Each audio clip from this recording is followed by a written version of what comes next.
And a good afternoon to everybody, and welcome to another edition of Real Talks. My name is David Steele, where I cover movies, new and old, and talk about why they are so good. So, this past year, I've been doing retrospectives, and once a month, I do a perfect movie series, and that's what we're going to do today. So, I just wanted to let everybody know, first and foremost, thank you guys for sticking with me because I know I have a job and I'm going to get to memberships much later in the show. So you guys don't have to worry about money right now, me talking about that. But I will just say that I have been busy. Okay. I have been watching movies. I have been taking lots of notes. Okay. Um, right here, my notes. So I just sat down and watched our film that we're going to be doing. And I say our because I have a guest with me. And so, yeah, I have a regular job, guys. And I know I should be putting this stuff out on a regular basis for you guys. But, you know, life happens.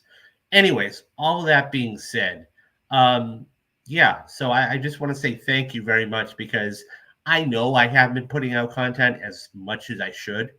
And I do not either A, want to lose you guys, and have you guys unsubscribe because of that, or B, just get bored. So just know that I'm always thinking about this stuff. Just know that I'm always thinking about stuff to improve the channel and the content and everything else. Okay.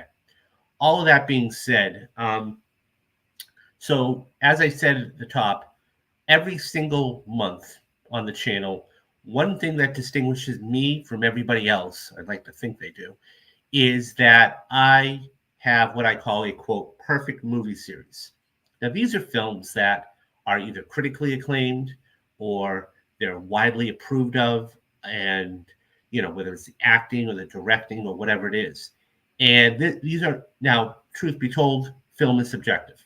So, if you may like a film that somebody else didn't, okay.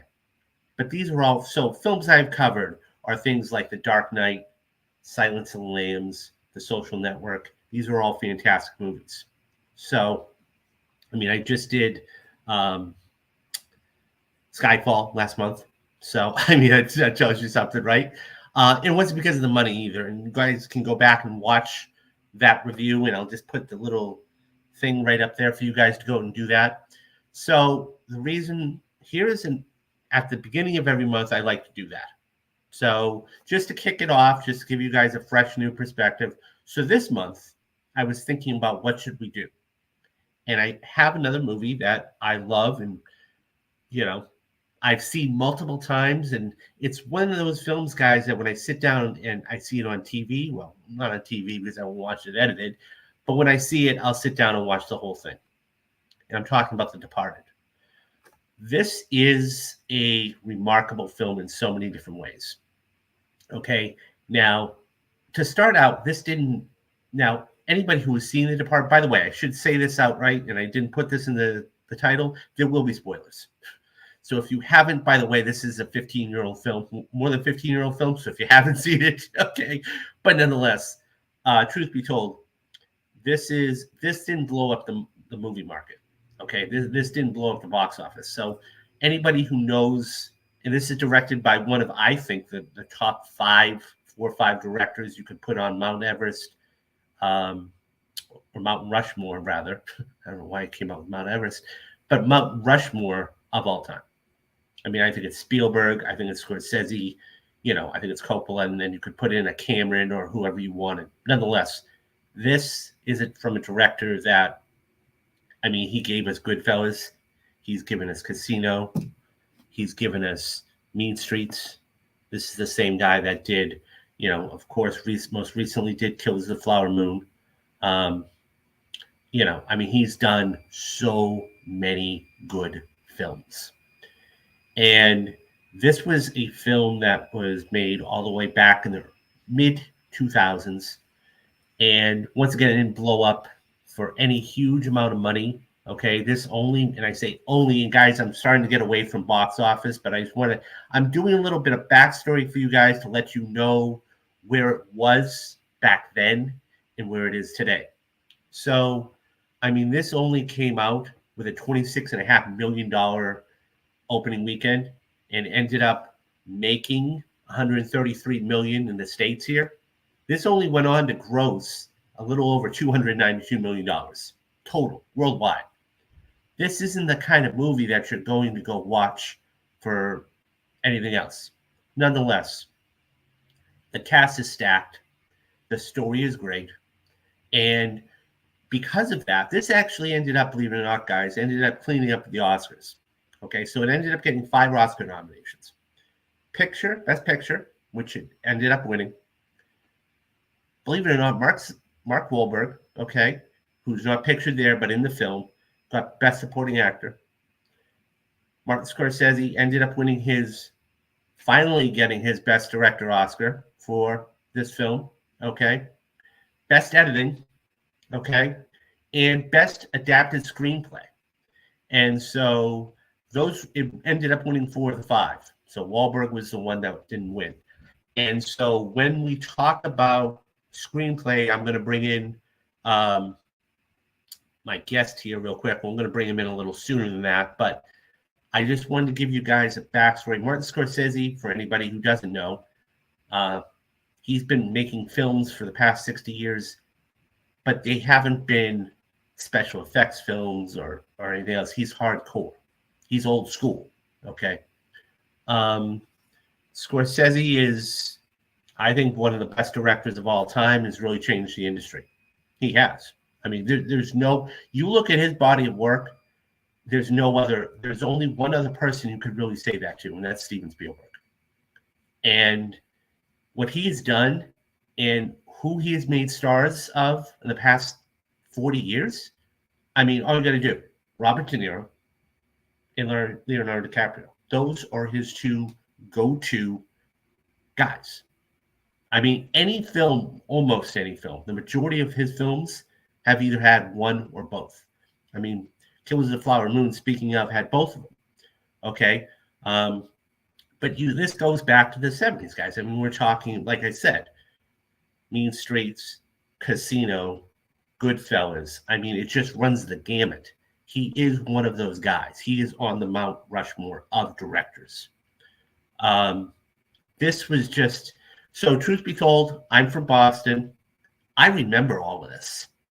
Okay. I remember the whole Whitey Bulger, and that's what, by the way, guys, that's what it's based on. Okay. This whole thing is based off of Whitey Bulger, who at the time was a FBI informant that nobody knew, but he was the most renowned criminal in the state of Massachusetts. I mean, what didn't matter if you were in Springfield or Sudbury, you knew about Whitey Bulger. South Boston is where he made his name. He was, and so nonetheless, the cast was just absolutely impeccable when it comes to this. When it comes to this kind of movie, it was impeccable. And so as you saw there in the excuse me, guys. As you saw there on the cast, on the particular thing, you had, well, let's go back to this and then I'll figure out what's going on there. But you had 3 of the biggest names in the business, right? Okay. You had Leonardo DiCaprio, who was still there, okay, as a big name. You had Matt Damon, who was just a superstar at that point. And then you had one of the greatest actors of all time, and Jack Nicholson. I mean, One Flew Over the Cuckoo's Nest, A Few Good Men. I mean, it runs. His name is synonymous with good acting. I mean, the man's got 3 Academy Awards, 2 or 3. Anyways, so you had to have the right story. So I said it won 4 Oscars. Okay, as I said, director, picture. It did win adapted screenplay that year. And we're going to bring in my guest here in a minute, and he'll talk a little more about that.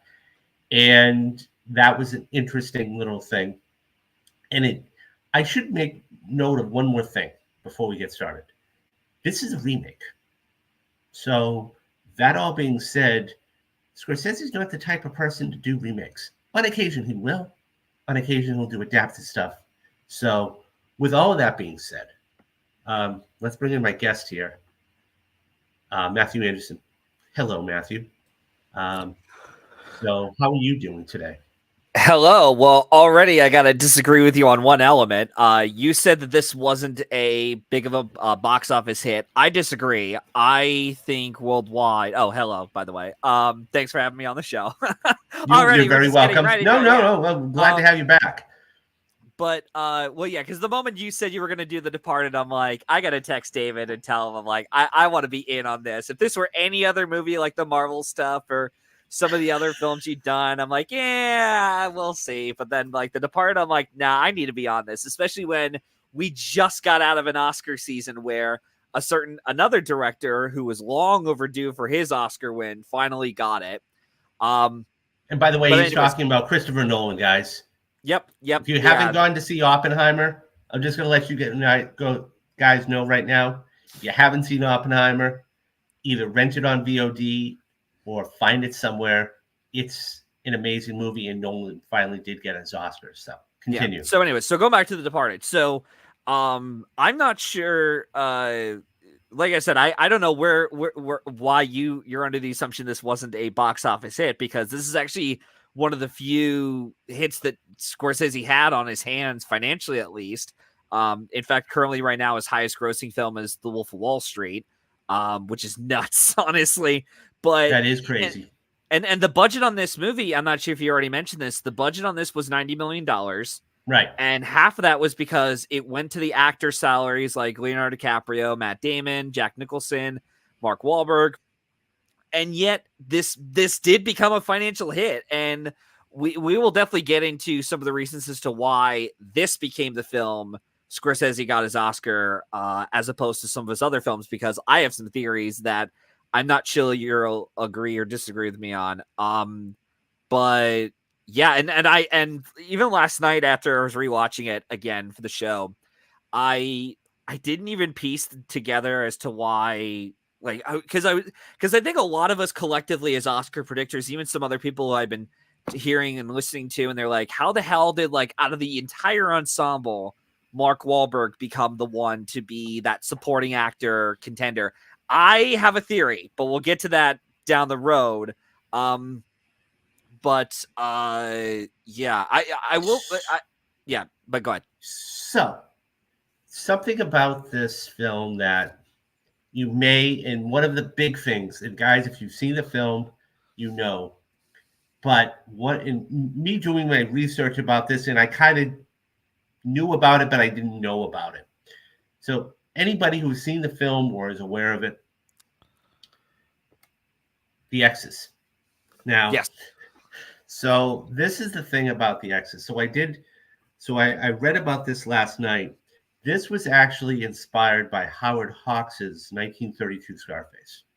Yep. And Scorsese wanted to actually pay homage to him. And if you noticed, okay, and if you've seen the film countless times, you'll know. But there are 12 examples there of X's throughout the film. At And least basically 12. what that is doing is foreshadowing death. Yep. And every single one of those characters you see in one way or the other, and there's, I mean, you have the top right there with the envelope and everything else, but every single one of those characters dies. Yeah. Every single one of them in some way, shape, or form. Yeah, and if the characters aren't dead within the next like couple minutes, then they're about to kill someone in the next couple minutes. And that goes back to, speaking of, and we're going to jump. And guys, I said this was spoiler and late, so yeah, this is if you haven't seen The Departed by now, you're this is almost out. 20 years old. The film's about to get a 4K release soon. If you haven't seen it, I don't know why you haven't, and you're watching the video. Okay. The twist. Yeah. So Billy's gonna go take in Cullen, basically. That's a whole thing in itself, and we'll get to that in a couple minutes. But this happened so fast, within 2 minutes. And I mean, one of the guys, Actually, believe it or not, he was from Prison Break. Not that I watched the show, but I did recognize the actor. Anyways, but he the elevator door opens, boom. Then the guy says, do you think he was the only one he had in the state police? So because you never saw the guy, or very rarely, okay, and usually that's an indicator of somebody who's going to pop up later on in the film. Nonetheless, he pops Leo's character. He's like, oh, okay. Anthony Edwards gets popped. And then, Anthony Anderson, once he gets handcuffed, he just pops him. And it's so quick. I mean, it all happens within a 45-second thing. You're like, whoa. Yeah. And that was kind of a twist in itself. But yeah, I mean, and that's the other thing, too. When you go back and look at the X, right? We were just talking about the X's. This is the elevator scene right here. Yeah. And he's coming down. There's like a black piece of tape, if anyone could see, in between Damon and DiCaprio's heads in the elevator. So, yeah, and it's one of those things where, yeah, it just happens pretty quick. But yeah. One other question I want to ask before you go any further into this, because we could do a whole discussion on this even longer than an hour. We probably won't. Have you seen the original film that this is based Internal off Affairs, I have not. Infernal Affairs? No. I have. Yeah, you own it. I own it. I got it for Christmas, I think about a couple of years ago, and I had seen it finally in film class with Stevenson. And when I finally saw it, I was like, ooh, all right, perfect. I'm gonna finally see what the original film is about, or like how it compares to the Departed. I could tell you this. I enjoy Infernal Affairs, and for the record, I would recommend it for anyone out there to watch it, because it is stylistically, it's very different from The Departed, even though it is it's extremely similar in terms of the story beats that they have. But there are enough differences in the film that could stand on its own, this film and Infernal Affairs. I think the two biggest changes I remembered, Scorsese and his team, William Monahan wrote the script as well, and he got an Oscar. The two biggest differences I could remember at the top of my head, because it's been so long since I've seen it, but the two differences I remembered between this and Infernal Affairs, The Departed adds in an extra hour of the first hour of the film is not in Infernal Affairs. It's, because in The Departed, you're setting up Billy Costigan and Matt Damon's character. I'm blanking on his character's name. Colin is his name. Colin. And we're establishing those two characters about how similar they are, but also on the different sides of the force, just like Infernal Affairs is. And we're also establishing the Frank Costello character as well, along with how crazed he is as a character. And we even go through the details of what it takes for DiCaprio's character, Billy, to get into his gang, into Frank's gang, and be like an undercover informant, which it's not as easy as it looks when you see in The Departed. And where the Infernal Affairs movie starts is actually right in the middle of the Chinese deal that's going down, that goes wrong. So that's where Infernal Affairs starts. And when I had seen the film for the first time at Stevenson, that caught me by surprise, because I really was expecting, like, how the hell are they going to cram in? Because I think the film is like 100 minutes long, maybe under 2 hours. It's 2 hours and 34 minutes. Well, I was talking about Infernal Affairs. Like, okay. Yeah, that one's like an hour and a half, hour and 40 minutes long. And I thought to myself, how are we going to squeeze so much of like character development, or at least what made the Departed so interesting? And it doesn't have nearly as much development. Like, we do get pieces of information as we go along. But that's really the biggest thing, the biggest difference between the two of them. The other big difference is that a lot of people are thinking to themselves, because I know there's some people out there, including myself, who are like, I was about to bring it up. Mark Wahlberg's character go ahead. And he just said it. His character Mark Wahlberg character does not exist. Yeah, he does not exist in Infernal Affairs. That immediately disappointed me right off the bat, because I don't know if you ever still a Mark Wahlberg here in the movie, but I think that character I love that character so much, because it's such a that character is such a scene stealer, and I love the snarky comments that he makes throughout the films. And what's even funny is that when they got Mark Wahlberg on to do the film, if you don't mind me doing your job for a minute, go David, for it. he had rejected the film so many times in terms of the script, even though it was a really good part. And he wanted to, there was another role that he wanted to play. And it wasn't until his agent persuaded Mark Wahlberg to say, look, man, like, you know, these characters from the back of your hand. If anything, you're the cop that, you know, if anything, you're going to be the cop that essentially arrested your younger self when you were, you know, a rambunctious teen back in the day. And so Mark Wahlberg's like, all right, fine, I'll do it. And the reason why he has that like shitty looking hair that he has in the film and not his usual, you know, shortened the hairdo crew that he cut, usually has, it's because he wanted to grow the hair for the Vince Papale film, The Invincibles. That's why he had the long hair growing and why it looked like a mess. But yeah, but the moment I found out about him not being in the movie, I'm like, oh, damn it. But I would still recommend the original film, Infernal Affairs, if you get a chance. I think, again, it does the job of what The Departed does, but it's more of a style over substance movie, and it's very much Hong Kong cinema. Like the way that the Hong Kong audiences and international audiences will like a certain film, but American audiences won't. They have very different tastes. Like another film, for example, that did really well internationally was Warcraft. That did really well internationally. I think especially in China, but in the United States, it flat out bombed. So so I would recommend people to watch both the Departed and Infernal Affairs when they get the chance, because it's a really interesting compare and contrast, even though they are essentially the same story told, but just in different manners. Yeah.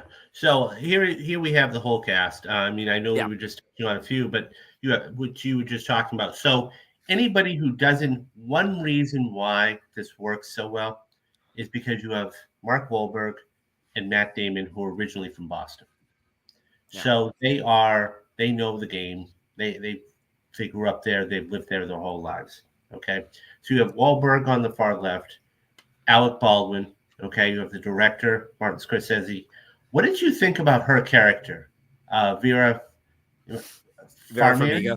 Yeah, Farmiga. What did you think about her character and how they?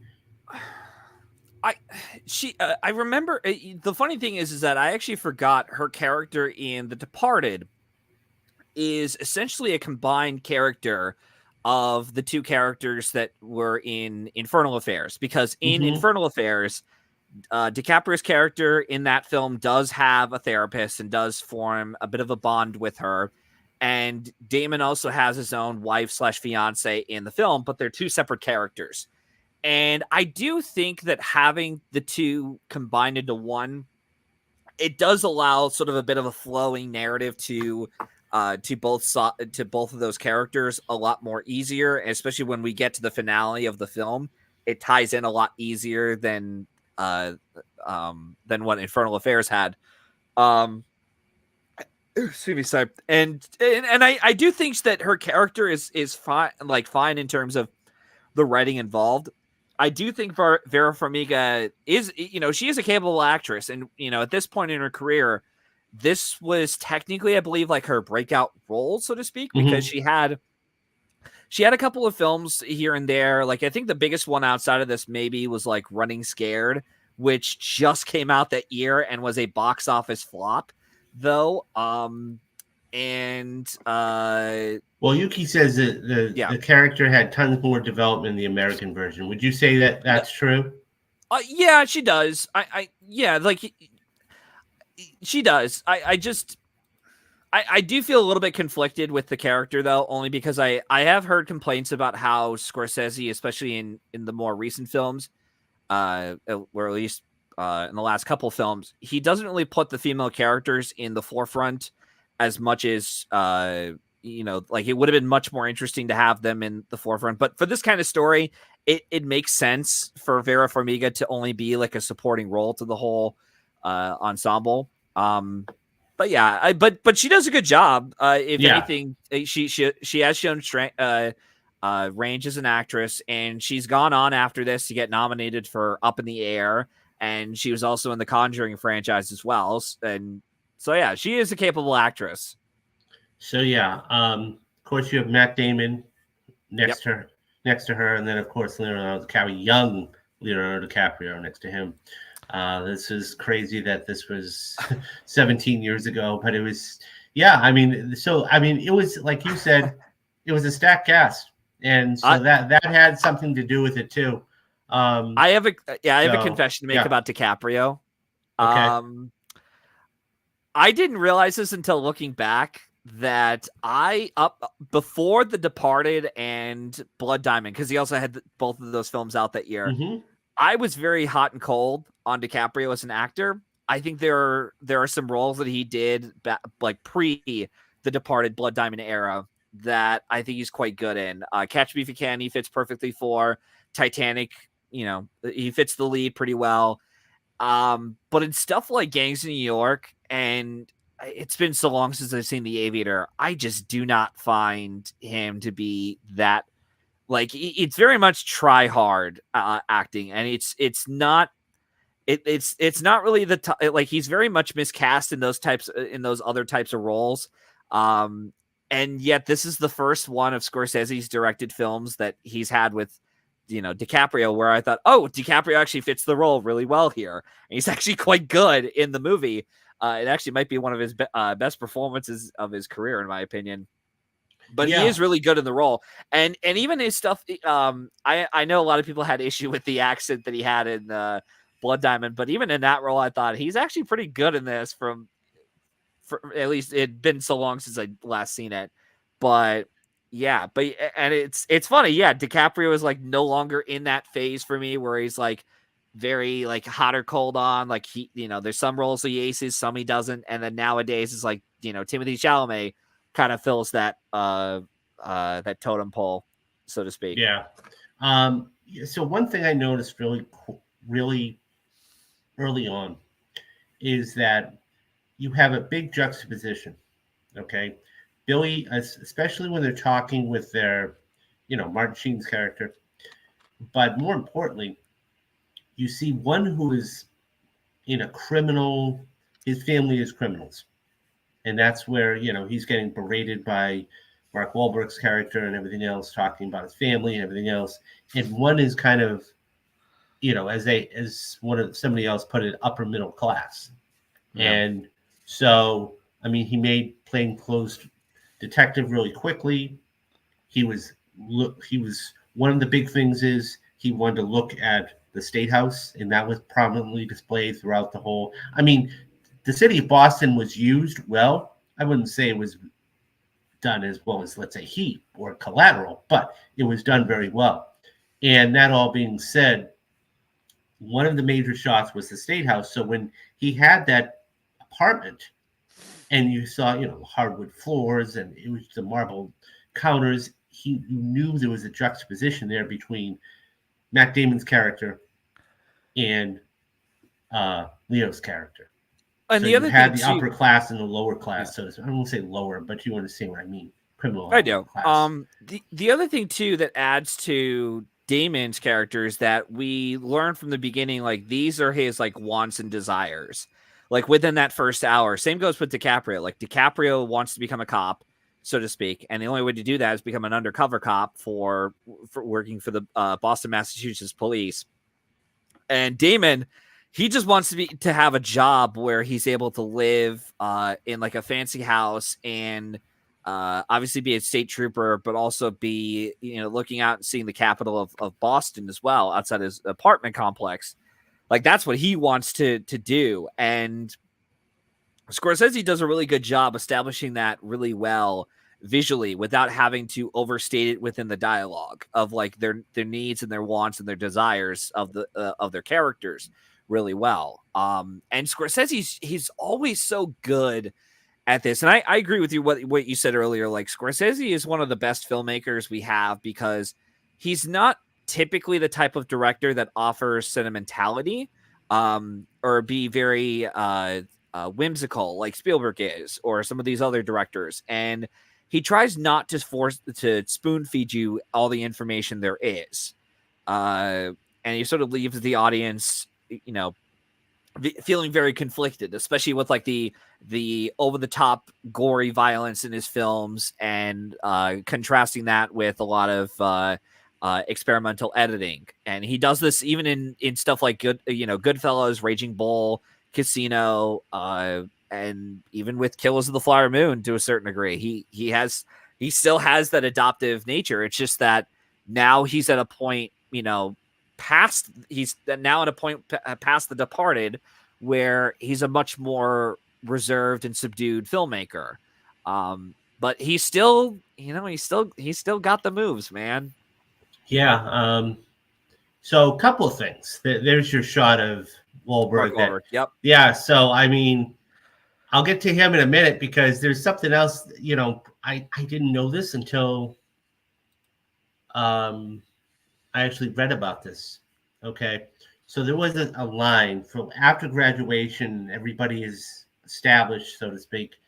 So basically, Matt Damon says to actually one of his other, we find out later that it was a rat for Costello.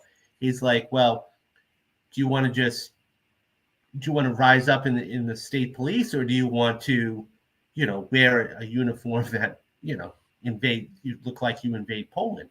And of course, I didn't realize this. So he's talking about, this is true, guys. I didn't realize this. But the state police, and I looked into this, the state police uniforms for Massachusetts were actually modeled after SS cards. Yep.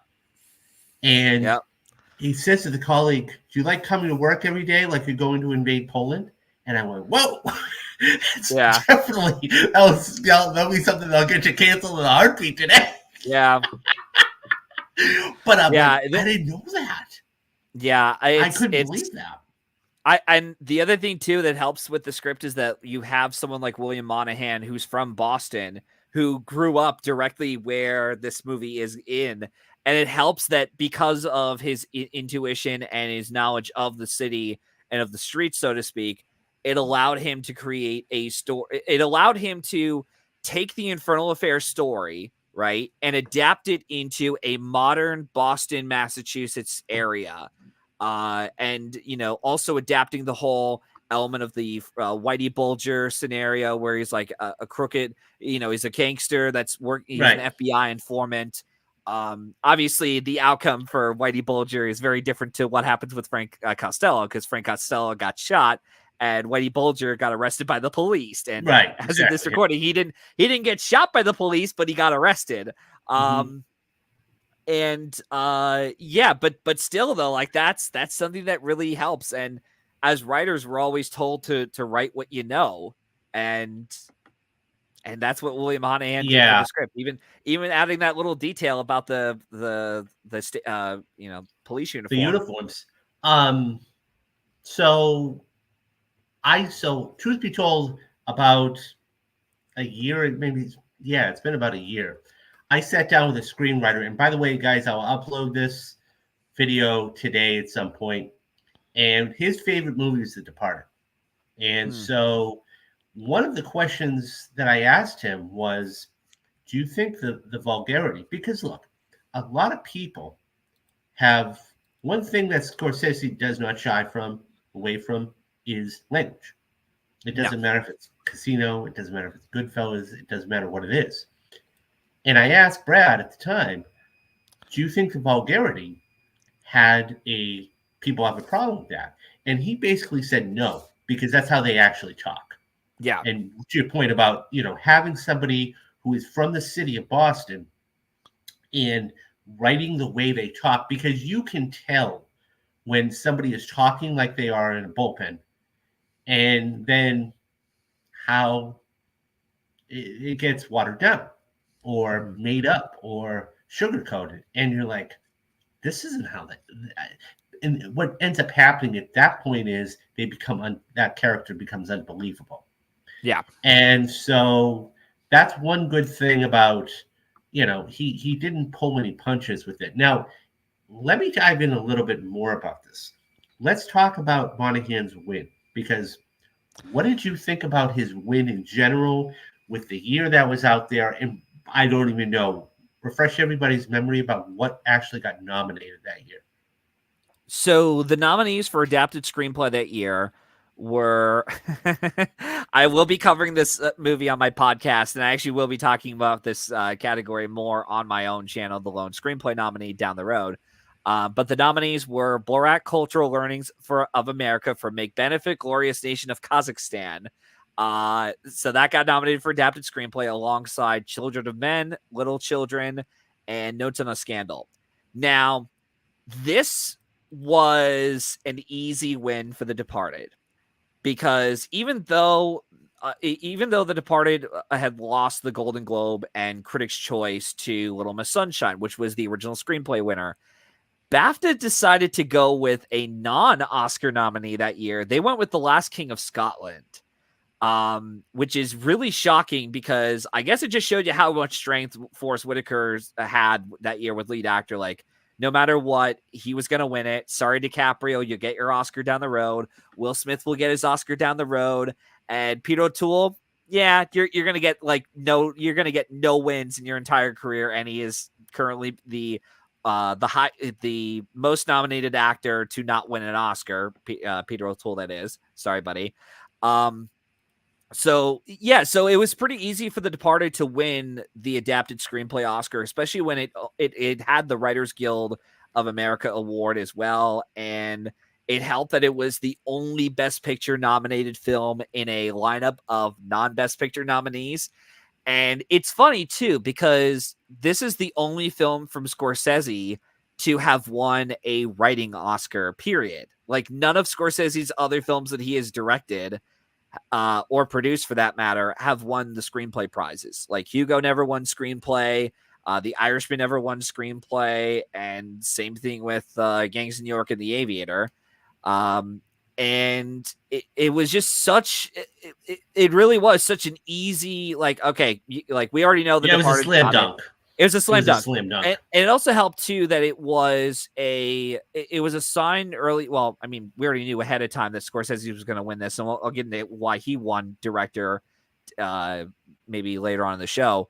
And it's adapted screenplay tends to go to films that have a lot of quippier, one-liner kind of writings in terms of their dialogue. Sharper writing. Writing, yeah. And we even saw this this past year when I warned you American Fiction was going to win for adapted screenplay. And you were right about that. I was right. And it's right, because it was, and typically in a lineup where, not that this was like a competitive year to begin with, but usually when you're in a lineup where you're not really sure, let's say hypothetically the other nominees were nominated for Best Picture, right? Let's just pretend for a second Borat, Children of Men, Little Children, and Notes on a Scandal got in for Best Picture.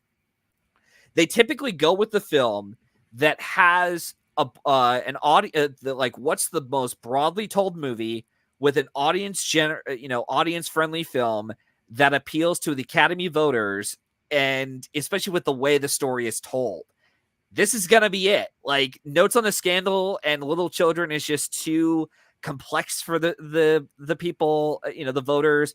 Borat was not going to win was not even going to win screenplay, because it's not even the type of film that nominated. We won't know. Yuki says I lost my Oscar ballot. Thanks, American Fiction. Wow. But no, I mean, it's one of those things where, so there are a couple other things here that I really liked about this film. I won't say they're Easter eggs, but they make it full circuit. So in the beginning, we see Costello come in and basically get some money from one of the shop owners, and he's able to actually, he gets all these groceries from, he gives all these groceries to Matt Damon's character.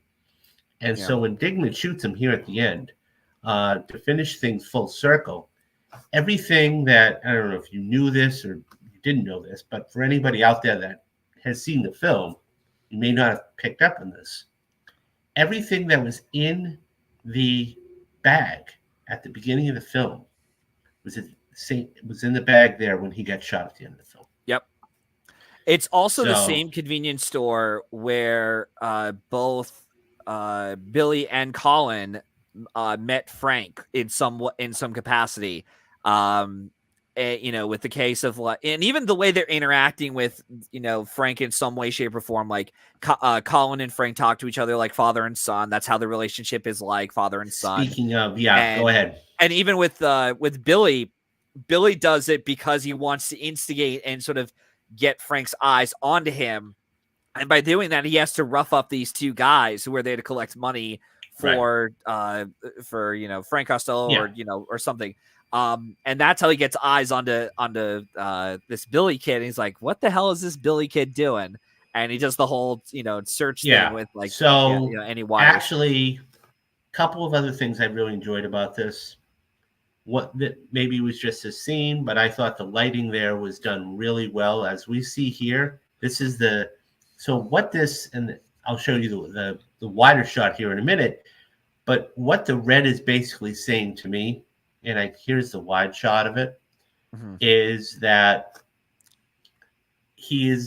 Costello is like the devil. Pretty much.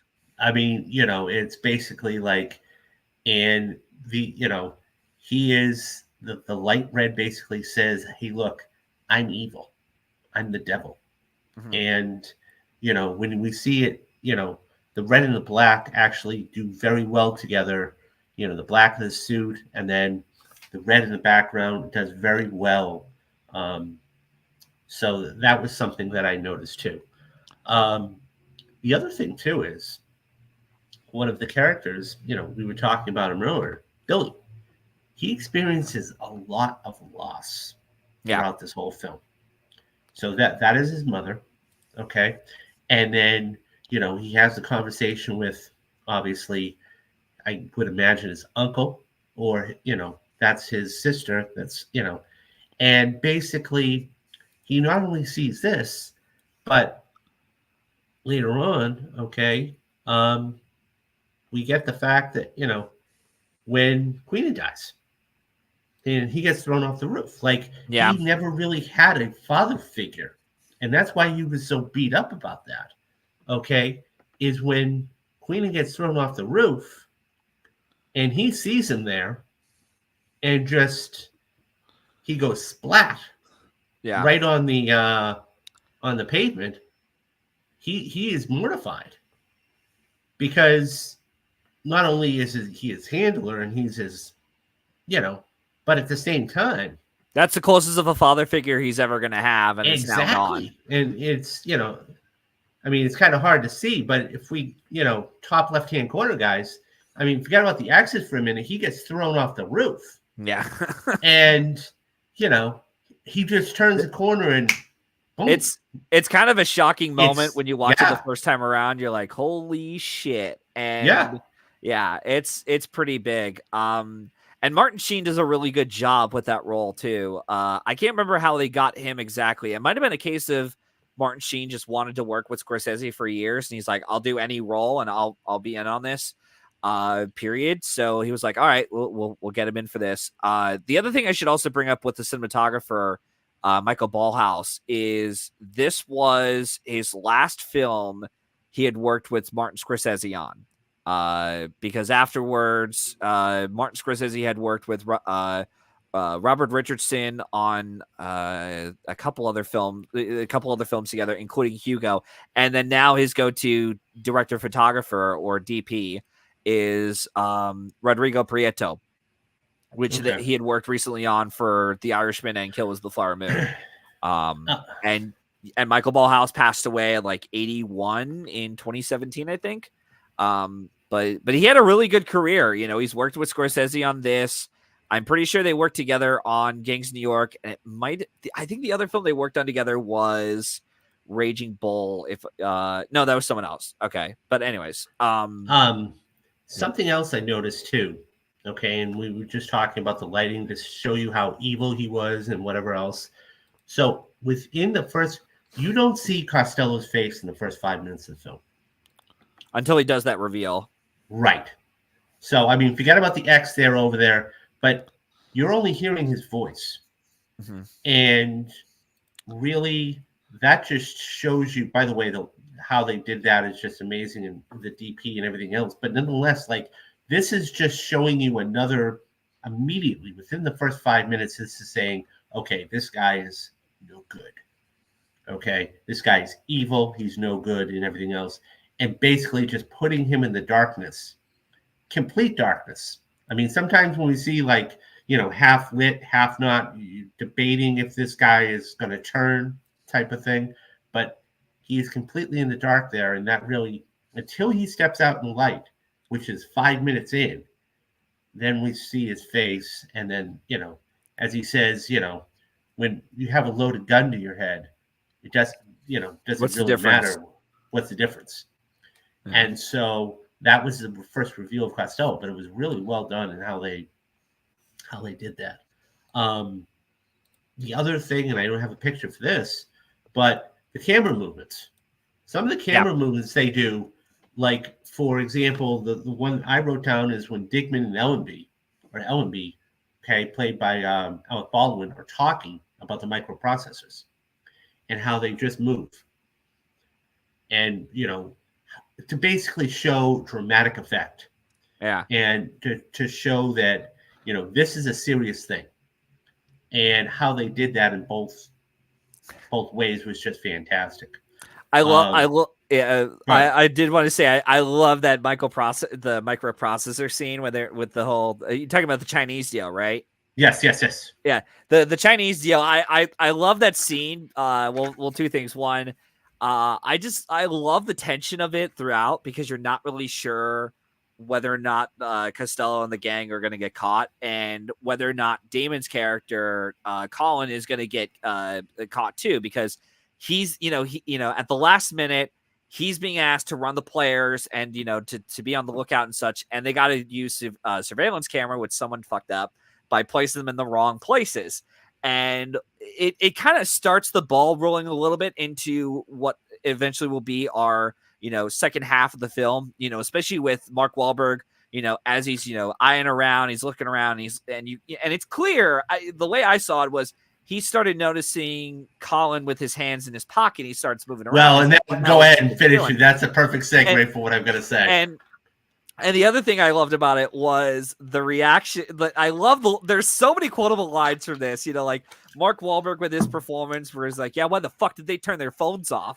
And he's like, oh, I'm the guy who does his job. You must be the other guy. Yeah. And that just leads me right into, now you got to understand, guys, this is 2007. We don't have smartphones. Okay. No. The iPhone hasn't been developed yet. So anybody who knows what I'm talking about and had one of these flip phones back in the day, mind you, this isn't a BlackBerry, okay? No. But anybody who didn't have a BlackBerry back in the day, or they had a flip phone, knows exactly what I'm talking about. Anybody who tried to text, and you missed a letter, you had to go all the way back to the beginning. Yeah. Okay? And the funny thing is, so what you were just talking about, the deal, okay? Basically, Paul Pilot for the win, yes, definitely. But nonetheless, like, anybody who didn't have it, it's something very minor to overlook, but it's one of those things where he's not looking, right? No. He's not looking at his phone, and he's texting, no phones. Now that's 7 or 8 characters, and you have to get everything right, and then it hits send, and it's like, okay. It's a little. I mean, I'm willing to bite, stretch it a little bit for you. I don't know. There's much worse things in terms of films, and it's like, like the stretches the imagination. That one I'm willing to forgive. But the other thing I do love about that scene is I love Alec Baldwin's performance, which I'm talking about the performance, by the way, not the I love that the performance he gives in that scene, especially with at the beginning. He's like, all right, yes, I love intelligence. I love it. We're going to catch the guy.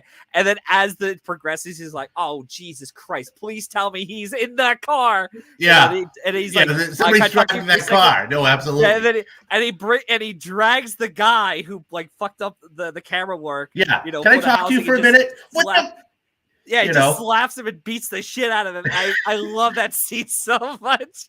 But But So yeah, this is it's a where really it good gets scene. interesting, though. Yeah. This is where it gets interesting. Go ahead.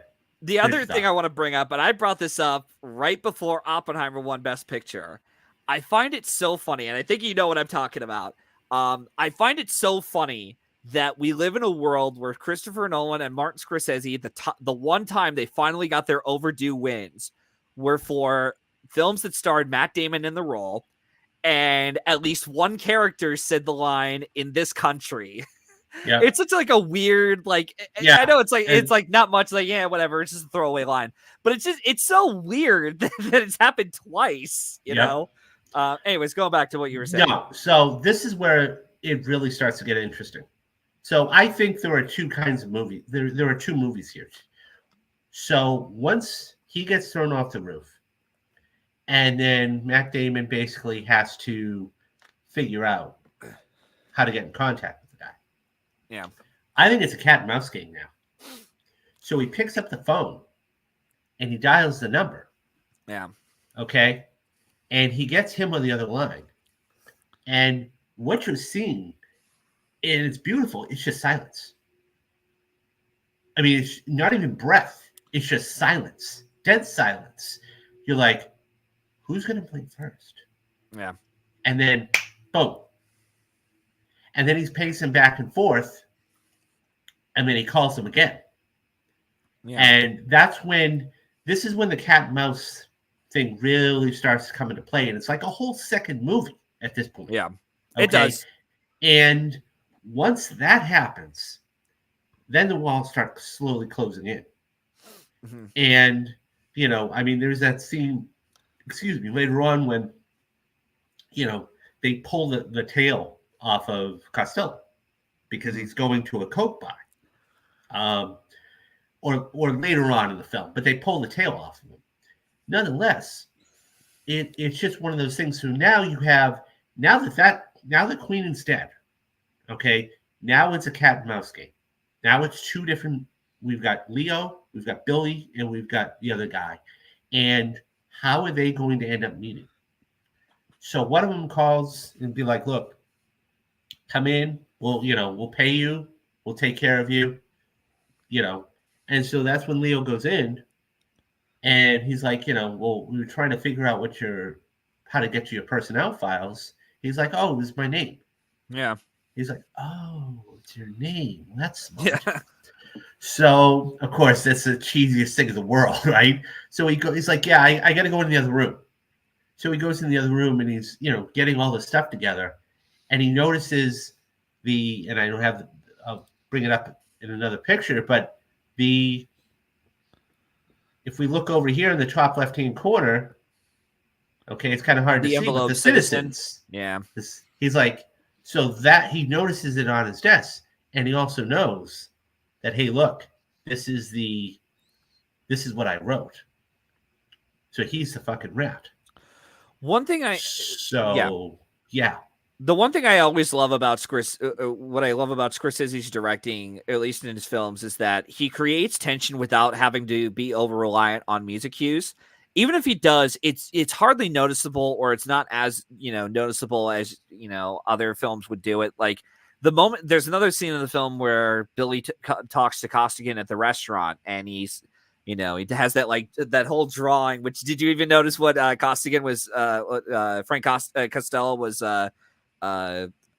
Drawing. Is this where I think we're agreeing Where we have a rat scene? yeah, he's like, I smell a rat, Yeah. and he's like spills the Yeah. whole wine on it. It's Yeah. he's drawing a picture of rats like running all the way to the main capital. Mhm. But it's like, even during that scene, it's like there is a music cue in it, but it's hardly noticeable in the film. And it's like, it's stuff like that where Scorsese is so good at doing, and he doesn't spoon feed the audience, because it's like, why would he? But what's great is that, like, this is like a story that he's a story for Scorsese that he's actually able to do without, that relies on his tricks as a filmmaker, mostly good tricks, that is, and it's used to his advantages for a story like this. It's also funny that even Scorsese said jokingly when he won the Oscar for director and picture, he probably won it because it was the first film to actually have a plot.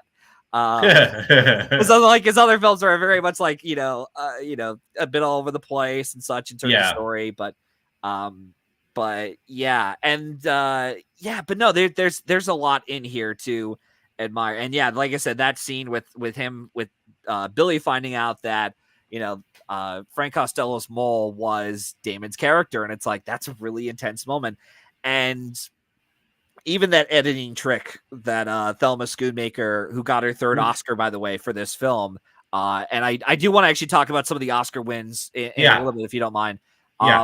And the editing techniques that Thelma used for this is really great. And funny enough, this was a scene that was showcased to us in film class in terms of like how to create like really good tension building and even just an example of like a quick cuts, and smash cuts, so to speak, and it's pretty good. Yeah, and it works all the way around, and so once you have that is like I said, it's a game of cat and mouse, and then you have the therapist who's caught in the middle, and he basically Billy goes to her and like, look. If I disappear or if something should happen to me, open this. Mm-hmm. And that's how she finds out that he is the rat. But yeah, I mean, and there's by the way, that rat is CGI. I mean, obviously it is way too difficult, but yeah, I mean, and Scorsese just all right. One time you get to do this, very on the nose kind of symbolism. Okay, you do it one time and that's it. And the other thing I should mention is that there are theories going around, or at least because it's not clearly stated to us as to how Mark Wahlberg's character finds out that Damon is the mole.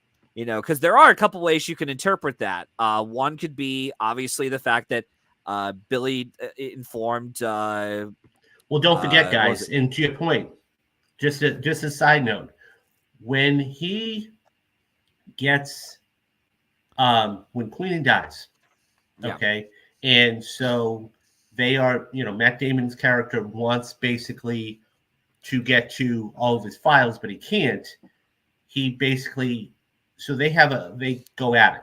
They go to fisticuffs, and so Baldwin sends him on administrative leave for 2 weeks.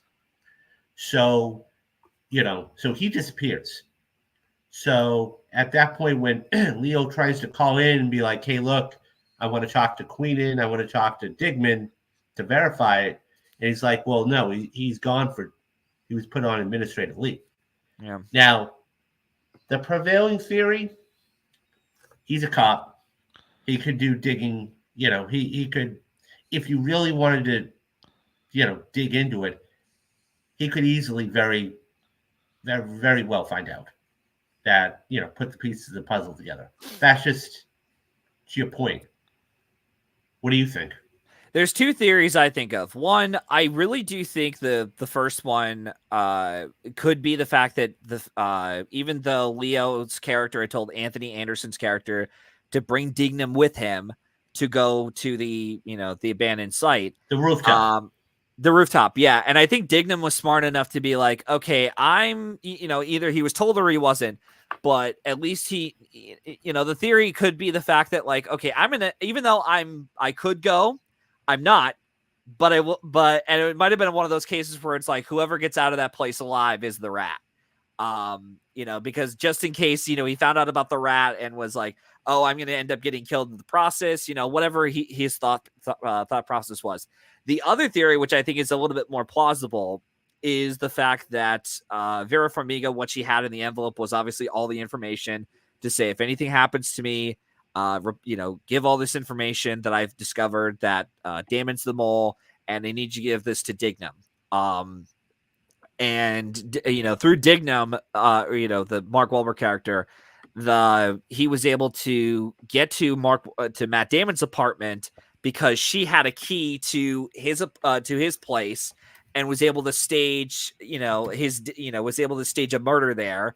Hence why he has like the covered up boots and even like the tracker suit, and then even has like the Scully cap as well, so he could just walk out of there, like go.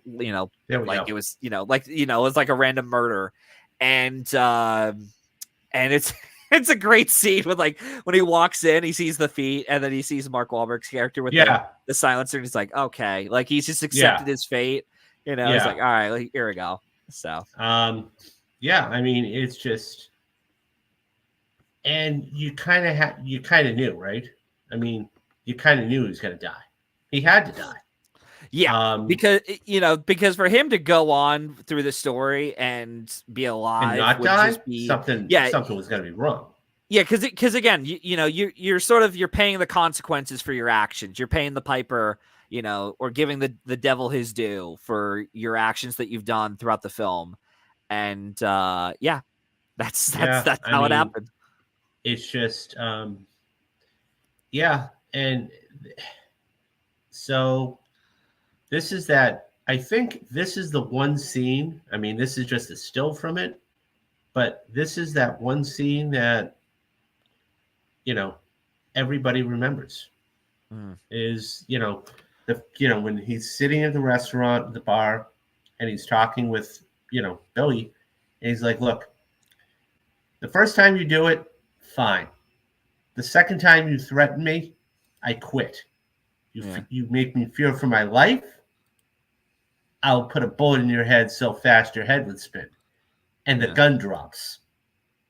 And he's like, "Oh, is there something you want to tell me?" Yeah. And that moment that was palpable. And what's funny is that moment with Nicholson pointing the gun at DiCaprio, that was improvised. That was a real gun. It was a real gun, and DiCaprio was not expecting that moment to, like a gun being pointed at him. So his reaction was very genuine. But go ahead if you had any other comments you want to say. No, I was just going to say that this was just a fantastic, well done, unbelievable movie. I mean, we can go on. Now, I know you did say you wanted to talk about the Oscar wins. So let's talk about the Oscar wins real quick. So I will say this based on my research for editing, even though some may think that this was a clear cut it was so obviously going to be The Departed for editing. I remember Babel actually did take a bit of a fight for editing, because even though they had both lost the BAFTA for editing to United 93, which was nominated the Oscars as well, Babel wasn't, Babel and The Departed tied at the Ace Editors Guild for dramatic editing. But unlike Babel, The Departed was such a clear cut front runner to win Best Picture that, and it was also going to win director as well. So it just seemed really weird to have like Babel just take home editing and score as well, which also score was going to happen because of how divided that whole field was. I mean, we could do a whole Oscar prognosis and analysis on what happened that year, because there was some interesting stuff I found out last night that I'm like, holy shit, how did this happen? That I'll have to tell you off air. As far as the director win for Scorsese, look, this was about as clear cut as it was going to be. He did exactly what Nolan did, in which he made a film. Well, first off, he stopped, unlike Gangs of New York and The Aviator, he stopped actually trying to make a film that was such a clear awards baity, like give me the Oscar kind of movie. Yeah. And he did a general audience appealing film, and he appealed to the masses. It was a box office hit worldwide, and it appealed to the snobby voters. And it also helped too that he had no competition. None. Mm-hmm. Like, he was up against Babel, Letters from Iwo Jima, The Queen, and United 93. There was no way that anyone else was going to win. Even though United 93 did win the BAFTA, they gave it because they do like Paul Greengrass as a filmmaker, especially when next year, when they decided to give The Bourne Ultimatum more award nominations than the Oscars. So anyways, but The Departed was going to win. It was going to win, and what also helped too is that he, outside of him having no competition, much like Nolan, he had the overdue factor. It was the we have to give him the award this time. There's no way to avoid this. It's unavoidable, and anyone who doesn't want to vote for him, it was a guess what? slam dunk Here, all it's the a way slam home. There dunk. was not one Yeah. time where he was not going to win the Oscar.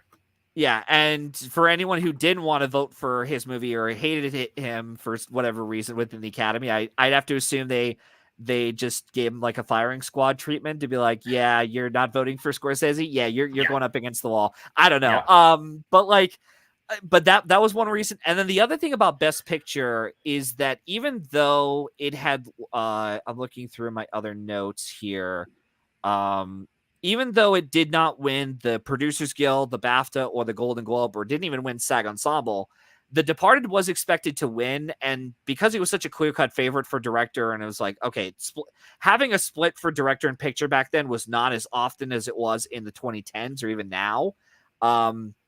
So it seemed pretty clear that The Departed was going to win. You know, the other films in the lineup, like Babel, was too divisive to win Best Picture, and it only won score. The Queen was lauded for Helen Mirren's performance, but not much else was singled out for a competitive win. Letters from Iwo Jima was respected by the older branch of the Academy, but they just gave their second round of flowers to Clint Eastwood's film for $1 Million Baby a couple years ago. And Little Miss Sunshine was probably the likely runner-up for Best Picture, as it did win the Producers Guild of America Award and the Screen Actors Guild Ensemble Award. And it also scored 2 Oscars for Alan Arkin for supporting actor and original screenplay. But without having any film editing nomination and not much passion to overpower The Departed, it couldn't be the first film to premiere at Sundance and win Best Picture, which is something that Coda managed to do years later. I should also point out The Departed, up until Oppenheimer, The Departed was the last film to win Best Picture without a festival prize. That's how you knew that they weren't even trying to get this for Oscars until after it was done. And sometimes that's really all it is. It's like, there's no competition. You have an overdue narrative. You made a really well-made, financially successful film. And this is your moment. This is your chance to be it was a with slam the dunk. gods. Yeah, exactly. At the end of the day, it was a slam dunk. I mean, some years, we can prognosticate, we can debate, we can predict, or try to at least. And this has a chance or that has a chance. And, these are dark horses. This year, and when I say this year, I mean 08, this year, and then, of course, in 2023, 2024, 2023, 2024, this last Oscar run. There was just no doubt. There was just no doubt. I mean, it was for just picture and director, all the way home going to win. And I mean, there's one other question I want to ask you before I give my 2 cents on it. Do you have a theory as to why, out of all the ensemble, out of all the actors in the film, why Mark Wahlberg got in? Because I have a theory. Yeah. But as a matter of fact, I was going to ask you, I would even raise you this question. You have 3 guys there that are pictures that are not even, maybe they didn't campaign. I don't know. But I mean, all 3 guys in that photograph, they're not, and granted, Wahlberg's a supporting character, but they're not, not one of them got nominated. So I have a theory. Okay. So with the case of Damon, he was just never going to get nominated for the performance. It's really good, but he hasn't gotten an acting nomination since, I think it was Good Will Hunting, and then he didn't get another acting nod until Invictus for supporting actor. DiCaprio, that was a case of DiCaprio wanted, originally Warner Brothers was actually going to campaign him for the Departed, but he wanted to get mentioned or singled out for Blood Diamond more, because that was, I guess, the more showier performance, or the one that was a more.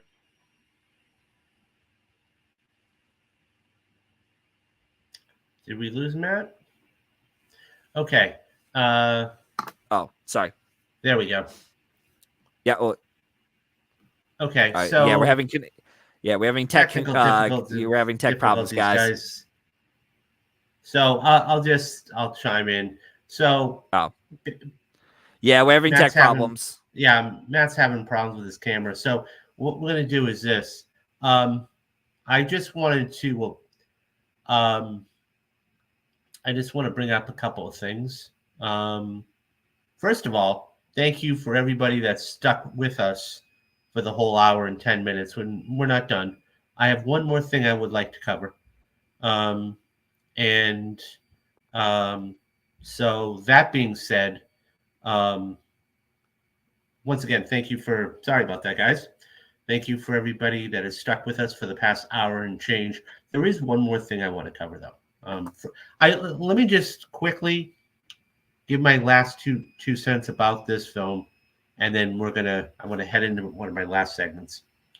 This is a remark. This is why I'm doing it for Perfect Movies. There isn't a false note here. Okay, this isn't Scorsese for all of the films he's done. Okay, I'm talking. Now, mind you, I haven't watched his whole filmography, but when I mean, you're talking about Mean Streets, Goodfellas, Casino. It runs the gamut. Okay, I mean, dating all the way back to Last Temptation of Christ. Anyways, there were a lot of different things. First and foremost, as Matt made mention, okay, there was no competition. There was zero competition, so you knew he was going to do it. The second is there was the overdue factor. Third is this is a hell of a movie. It really is. If you guys haven't seen The Departed, okay, it's been out for 16 years, go see it. If you have seen it, sit down and watch it again. Maybe there's something you pick up on, like the X's, okay, that maybe you didn't pick up on before. I love sitting down watching movies that, I've seen over and over. Not because they're boring, but because there might be something else I missed the first time. Trust me, I've done that before. Okay. All that being said, this is what a perfect movie is. It encompasses everything. The acting, okay, the directing, the lighting. I showed this to you earlier. You have pivotal scenes. As I said before, this is the one scene that everybody remembers. Okay, the acting between these two. Okay, you have a powerhouse against an upcoming powerhouse. Fantastic. Okay, um, it's just so well done in so many different ways, and I think that this was going to do well. And that's why it won 4 out of 5. So this is why, for me, it's a perfect movie. Matt would agree. And this is my next addition to the perfect movie series. Okay, guys. Thank you for that little. So the last thing that I like to close with every single time I stream or put out a video, and as I said before, I'm sorry about the amount of content because I am a working man. Okay. I do have a job, but I am trying to make this my full time gig. And memberships. They say, oh, God, he's going to ask me for money. Yes and no. Yes and no. So the reason I'm talking to you guys about this is because if you look at this, okay, it is completely free. Okay. It is completely 100% free. Okay. Um, what I am trying to do, obviously, is build a channel. But the reason why I'm doing this, the first month I'm giving to you is completely free. Okay. Now I have 3 levels. Okay. The first, and I've made this super cheap, guys. The first level is $2.99. That's almost a cup of coffee at Starbucks. Okay. Or it's a drink there. The next one is $6.99, 6.99. Okay, that's a gallon of gas, depending on where you are in the country. Okay, and my highest is $9.99. Now, let me go through these real quick. Okay, the reason why I want to talk to you about this is because, like, HBO Max is $9.99 with ads. Excuse me. Netflix is about to raise their prices again. Okay, Hulu is cracking down on their password sharing. Okay, I'm giving all this content to you for $10 a month. Okay. That is the Perfect Movie Series, which you're watching today. Okay. That is the retrospectives.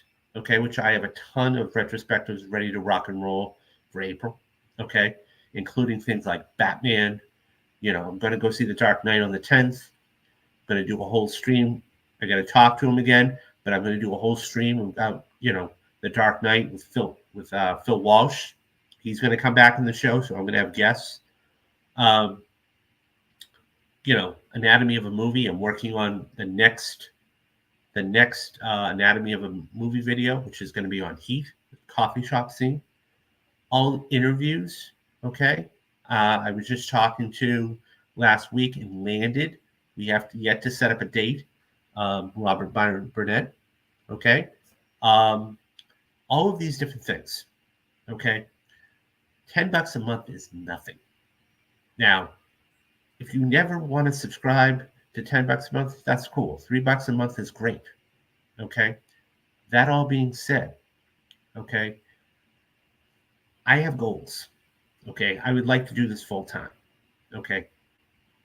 The only way I can do this full time is with your help, okay?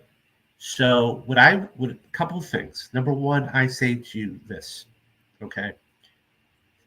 Join for the first month. It's completely free. It won't cost you a dime, okay? If you don't like the content, if you don't think I'm putting out enough content for you guys, okay, please I don't want to take your money. Cancel, okay? If in fact you do think that it is good, worthy, fantastic content, continue to stay joined. What that will do is two things. Number one, it will help me out dramatically. And number two, I will be able to grow the channel even more. Okay. I do have goals. The first goal, I want to reach 2,000 subscribers by the end of this year. Hashtag road to 2,000. Okay. And the other goal is I'd like to try and get between 15 to 20 paid memberships by the end of this year, which I think is completely doable and possible. Okay. Now, if you don't do anything, if you don't want to join, that's completely fine. I have no problem with that. But hit the like and subscribe button. Okay. Because what that does is that puts it out for other people to watch. Okay. And I want this content to go out to as many people as I can view it. Okay. And that all being said, I have fantastic retrospectives coming up this month. I'm going to be doing a Nightmare on Elm Street, 40th year anniversary of Nightmare on Elm Street. We've got to have draft day, okay? Kevin Costner and Jennifer Garner, a little, fancy, not a fantasy, but it's a football movie, okay? We got Batman, okay?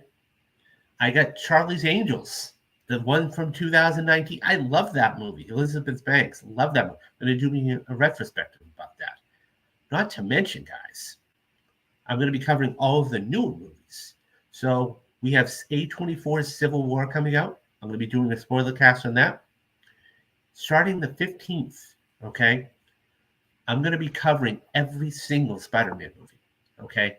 I've taken the days off of work, and I'm going to be calling what I call Spidey streams, okay? April 16th, you guys can expect a Spider-Man stream from what I haven't seen it in years, so I can't wait to see it. In 2002, the Sam Raimi, Tobey Maguire, Kirsten Dunst Spider-Man movie. The next week, Spider-Man 2, and so on. All the way through June 6th, guys. All the way through June 6th. Okay? And being able to go back and rewatch those movies. So those, okay? Not to mention all of the other things I've talked about. Okay? I can't do this without your support. Okay? And I've made this as cheap as possible. And I'm putting out as much as I can. I have so many ideas for the channel, guys. Okay? But I can't do it without your help. And as I said before, if nothing else, hit that like and subscribe button. Okay? But what I would say is this. The last thing I'll say is this. Join for a month. It's not going to cost you a dime. Okay? If you don't think you're getting all the content you want go ahead and cancel. You're not going to hurt my feelings. Okay? But if you do, stick with me because we got a whole summer coming up. Okay? I'm talking about Furiosa. I'm talking about The Fall Guy. I'm talking about Kingdom of the Planet of the Apes. A ton of movies. Okay? Not to mention you have movies like Joker 2 at the end of the year. I'm going to be covering all these movies, guys. Okay? So, yeah. And that's going to do it. Once again, for all those that have been watching, thank you very much. I appreciate you guys sticking with me for an hour and 20 minutes. Has been usually a little bit longer because I did have Matt on. He had some technical difficulties, so we've had to say goodbye to him. Go check him out, though. Go check out the Lone Oscar Screenplay podcast. It's very good. And so basically that is a podcast that only the screenplay got nominated. So that's all he covers, just the one screenplay. So go check that out. His stuff's very good as well. So what's up next? So I've already sat down and watched Batman. Okay. I'm going to sit down. It's 1:30 right now. I'm going to sit down and watch Charlie's Angels today. Hopefully get that pre-recorded and get that out, ready for you guys this week. As I said, all of those retrospectives are going to be coming to you this month at some point. And yeah. So with all that being said, though, there are 3 things I tell everybody to do every single time I head off the air, and I want to say them right now to everybody. Number 1, be safe, no matter what you're doing. Number 2, be careful. And 3, most importantly, guys, be good to one another. So that's going to do it for me. I'm David Steele. Matthew Anderson was glad to join us. And I will see everybody later. So that's going to do it. Take care of yourself. Bye-bye, guys.